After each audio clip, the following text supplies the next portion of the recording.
Item ಯಾವುದೇ ಇರಲಿ try ಮಾಡಿ ಆಚಿ ಚಿಕನ್ ಮಸಾಲಾ. ವಿಪರೀತ ಪ್ರಮಾಣದಲ್ಲಿ ಮಳೆ ಆಗ್ತಾ ಇದೆ ಬೇರೆ ಬೇರೆ ಭಾಗಗಳಲ್ಲಿ. ಆದರೆ ಕೆಲವೊಂದು ಕಡೆಗೆ ಬೀಳಬೇಕಾದಂಥ ಕಡೆಗೆ ಮಳೆ ಬೀಳ್ತಾ ಇಲ್ಲ.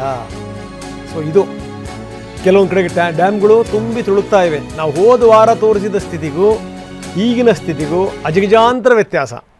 ಆದರೆ ಈಗ ನಾವು ತೋರಿಸ್ತಿರುವಂಥ ಡ್ಯಾಮ್ ಇದೆಯಲ್ಲ, ಇದು ಪುಟ್ಟ ಡ್ಯಾಮ್. ಇದು ಪ್ರಶ್ನೆ ಬೇರೆ. ರಾಜಲಬಂಡ ಅಂತ ಇದರ ಹೆಸರು. ಕೆರೆ ಥರ ಒಣಕೊಂಡು ನಿಂತ್ಕೊಂಡಿದೆ ನೋಡಿ, ಸಣ್ಣ ಕೆರೆ ಥರ ಆಗೋಗ್ಬಿಟ್ಟಿದೆ ಇದು. ಇದರ ನೀರಿನ ಪ್ರಮಾಣನೂ ಕೂಡ ಜಾಸ್ತಿನೇ ಇದೆ. ತುಂಬಿಬಿಟ್ರೆ ಇದು ರಾಯಚೂರು, ಆಂಧ್ರದ ಕೆಲ ಭಾಗಗಳು, ತೆಲಂಗಾಣಕ್ಕೆ ಕೆಲ ಭಾಗಗಳಲ್ಲಿ ಪೂರೈಕೆ ಆಗುತ್ತೆ ನೀರು. ತುಂಬಲಿಲ್ಲ ಅಂತಂತಂದರೆ ಕಷ್ಟ.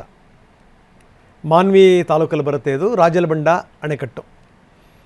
ನಾವು ತೋರಿಸ್ತಾ ಇದ್ದೀವಿ. ಇಲ್ಲಿ BRS ಪಕ್ಷದ ನಿಯೋಗ ಕೂಡ ಭೇಟಿ ಕೊಟ್ಟಿತ್ತು, ಸ್ಥಿತಿಗತಿಗಳು ಯಾವ ರೀತಿ ಇದೆ ಅಂತ. ನಮ್ಮ ಪ್ರತಿನಿಧಿ ಭೀಮೇಶ್ ಅಲ್ಲಿಂದ ಒಂದು ಪ್ರತ್ಯಕ್ಷ ವರದಿ ಕೊಟ್ಟಿದ್ದಾರೆ, ಬನ್ನಿ ನೋಡೋಣ.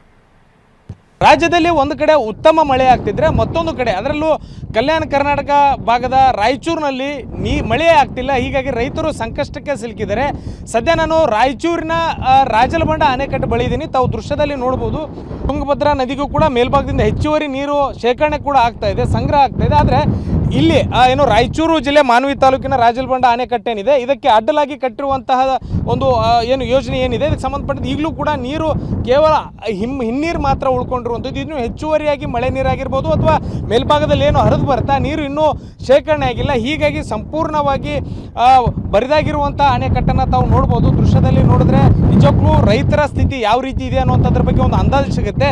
ಸಾವಿರಾರು ಹೆಕ್ಟೇರ್ ಪ್ರದೇಶದಲ್ಲಿ ಈ ಒಂದು ನದಿ ನೀರಿನ ಮೂಲಕ ಕೃಷಿಗೆ ಬಳಕೆ ಮಾಡಿಕೊಳ್ಳಲಾಗ್ತಾ ಇತ್ತು. ಆದರೆ ಈವರೆಗೂ ಕೂಡ ನದಿಗೆ ಪೂರ್ಣ ಪ್ರಮಾಣದಲ್ಲಿ ನೀರು ಬಂದಿಲ್ಲ. ಈಗಾಗಲೇ ಪ್ರತಿ ವರ್ಷ ಉತ್ತಮ ಮಳೆ ಆಗಿದ್ದರೆ ಈ ಸಂದರ್ಭದಲ್ಲಿ ಈಗಾಗಲೇ ಏನು ಬಿತ್ತನೆ ಮಾಡಿದ್ರು ಅಂತ ರೈತರ ಬದುಕು ಹಸನಾಗ್ತಾ ಇತ್ತು. ಆದರೆ ಈ ಬಾರಿ ಮಳೆ ಅಭಾವ ಇರೋದ್ರಿಂದ ಮತ್ತು ಮೇಲ್ಭಾಗದಲ್ಲಿ ವಿಳಂಬವಾಗಿ ಮಳೆ ಆಗ್ತಾ ಇರುವಂಥ ಕಾರಣಕ್ಕಾಗಿ ಸದ್ಯ ಅಣೆಕಟ್ಟು ಸಂಪೂರ್ಣವಾಗಿ ಬರಿದಾಗಿ ಮಾತ್ರ ಕಾಣ್ತಾ ಇರುವಂಥದ್ದನ್ನು ಏನು ನೋಡ್ತಾ ಇದ್ದೀರಿ. ಇದರಿಂದ ರೈತರು ಸಂಕಷ್ಟಕ್ಕೆ ಸಿಲುಕಿದ್ದಾರೆ ಅನ್ನೋದು ಮೇಲ್ನೋಟಕ್ಕೆ ಸ್ಪಷ್ಟವಾಗಿ ಗೊತ್ತಾಗ್ತದೆ. ಈ ಅಣೆಕಟ್ಟಿನ ಮೂಲ ಉದ್ದೇಶವೇ ನೀರಾವರಿನ ರೈತರಿಗೆ ಒದಗಿಸಬೇಕು ಅನ್ನುವಂಥದ್ದು. ಕೃಷಿ ಏನು ನಂಬ್ಕೊಂಡಿದ್ದಾರೆ ರೈತರು, ಎಲ್ರಿಗೂ ಕೂಡ ಸೂಕ್ತ ರೀತಿಯಲ್ಲಿ ನೀರಾವರಿ ಸೌಲಭ್ಯ ಸಿಗಬೇಕು ಅನ್ನುವಂಥದ್ದು ಆಗಿತ್ತು. ಆದರೆ ಪೂರ್ಣ ಪ್ರಮಾಣದಲ್ಲಿ ಮಳೆ ಆಗದೆ ಇರುವಂಥದ್ದೊಂದು, ಮತ್ತು ತುಂಗಭದ್ರಾ ನದಿಗೂ ಈವರೆಗೆ ನೀರು ತಲುಪಿಲ್ಲ. ಮೇಲ್ಭಾಗದಲ್ಲಿ ಮಳೆ ಆಗ್ತಾ ಇದ್ರು. ಹೀಗಾಗಿ ಸಂಪೂರ್ಣವಾಗಿ ನದಿ ಒಡಲು ಅಂದರೆ ಈ ಅಣೆಕಟ್ಟಿನ ಒಡಲು ಬರಿದಾಗಿದೆ ಅನ್ನುವಂಥದ್ದು ಸ್ಪಷ್ಟವಾಗಿ ಗೊತ್ತಾಗ್ತಾ ಇದೆ. 3 ರಾಜ್ಯದ ರೈತರು ಸದ್ಯ ಸಂಕಷ್ಟಕ್ಕೆ ಸಿಲುಕಿದ್ದಾರೆ.